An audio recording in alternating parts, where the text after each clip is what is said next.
Queridos irmãos e irmãs, com alegria iniciamos mais uma vez a nossa reflexão do Evangelho de Nosso Senhor Jesus Cristo, como nos propõe a Santa Igreja Católica na liturgia, colocada neste sábado, dia 19 de fevereiro de 2022.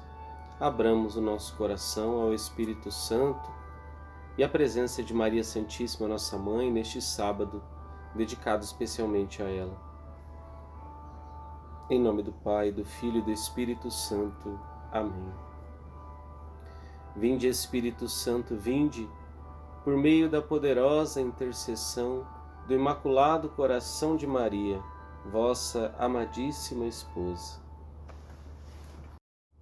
Irmãos e irmãs, a leitura hoje se refere a São Tiago, no capítulo 3.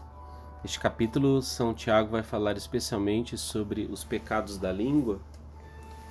Nós temos que tomar muito cuidado com esse pequeno órgão do nosso corpo. Se pomos um freio na boca do cavalo para que nos obedeça, conseguimos dirigir o seu corpo todo. Com essa analogia, ele diz também sobre nós. Também os navios, por maiores que sejam, impelidos por ventos impetuosos, são entretanto conduzidos por um pequeníssimo leme na direção que o timoneiro deseja. E assim também é a língua, nos lembra São Tiago. É o órgão tão pequeno, o menor órgão do corpo, e ela se gloria de grandes coisas.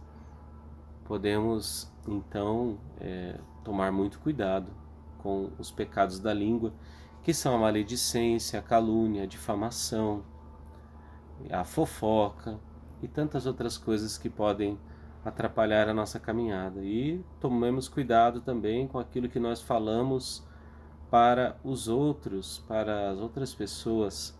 Cuidado com o que nós falamos de alguém que nós conhecemos e até muitas vezes de pessoas que nós nem conhecemos. O salmo que responde a esta leitura, o Salmo 11, vamos rezar juntos. Com certeza, ó Senhor, nos guardareis. Senhor, salvai-nos. Já não há um homem bom. Não há mais fidelidade em meio aos homens. Cada um só diz mentiras a seu próximo, com língua falsa e coração enganador.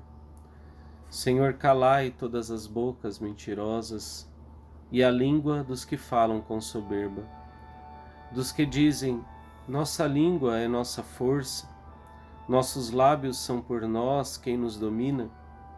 A palavra do Senhor, as palavras do Senhor são verdadeiras, como a prata totalmente depurada, 7 vezes depurada pelo fogo. Vós, porém, ó Senhor Deus, nos guardareis para sempre, nos livrando desta raça. Com certeza, ó Senhor, nos guardareis. E o Evangelho de hoje, irmãos, continuando o capítulo 9 de São Marcos, Marcos 9, de 2 a 13, os versículos, quando Jesus leva os seus discípulos preferidos, Pedro, Tiago e João, sozinhos a um lugar à parte na montanha e se transfigura diante deles, aparecendo também Moisés e Elias, e Pedro diz que é bom ficar ali, que façam 3 tendas. Pedro estava cheio de medo, não sabia o que dizer, então desceu uma nuvem que encobriu com a sua sombra e veio uma voz dizendo: este é o meu filho amado, escutai o que ele diz. Nós ouvimos no Evangelho de ontem, no capítulo 8 de São Marcos, que termina no versículo 1 do capítulo 9, nós ouvimos como Jesus ali se coloca então verdadeiramente como o Messias, os seus apóstolos que o reconhecem assim e querem que Jesus não passe pela cruz. Jesus anuncia a cruz, mas Jesus diz que aquele que quer segui-lo deve renunciar a si mesmo, deve renunciar aos seus prazeres e deve aceitar o sofrimento como uma forma de purificação. Olha que interessante esse Evangelho segundo São Marcos. E ele responde uma pergunta: quem é Jesus? Marcos é este evangelista que busca conhecer o Senhor. É o evangelho mais curto, tem 16 capítulos. No primeiro versículo do primeiro capítulo, Marcos vai dizer: Jesus, Evangelho de Jesus, Filho de Deus.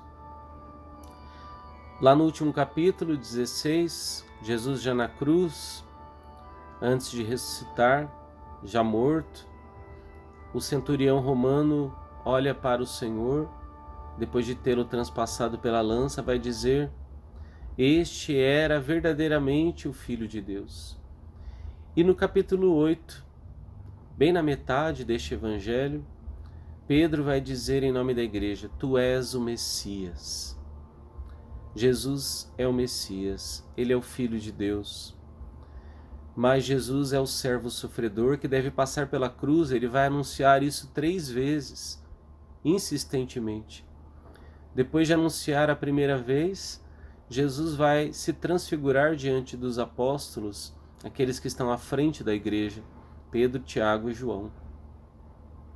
Aqueles que estão à frente são os mais cobrados, são os mais exigidos, mas também os mais privilegiados, porque Deus lhes dotou com o dom da visão, de verem lá na frente aquilo que pode acontecer com os seus.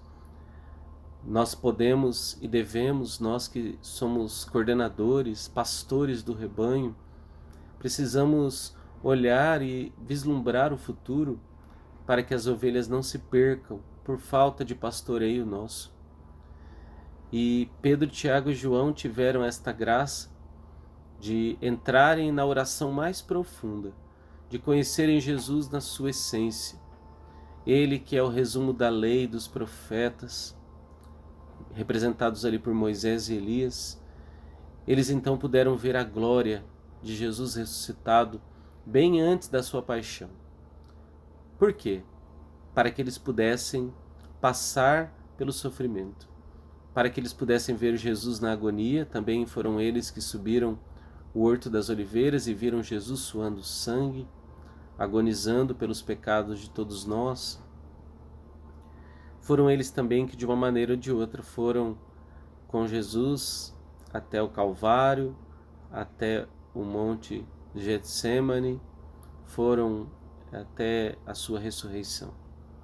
Nós, então, irmãos, queremos acompanhar Jesus na inteireza da nossa fé, naquilo tudo que a nossa fé nos representa e nos dá, nos oferece. Que nós vejamos Jesus como Messias, como Filho de Deus, mas também como servo sofredor que Ele é e que nos convida a olhar a sua realidade, a sua verdade, para que possamos também nós chegar à nossa verdade humana. Que Deus vos abençoe, vos acompanhe, junto com Maria Santíssima, nossa Mãe, possamos nos preparar para o santo dia do Senhor, o domingo.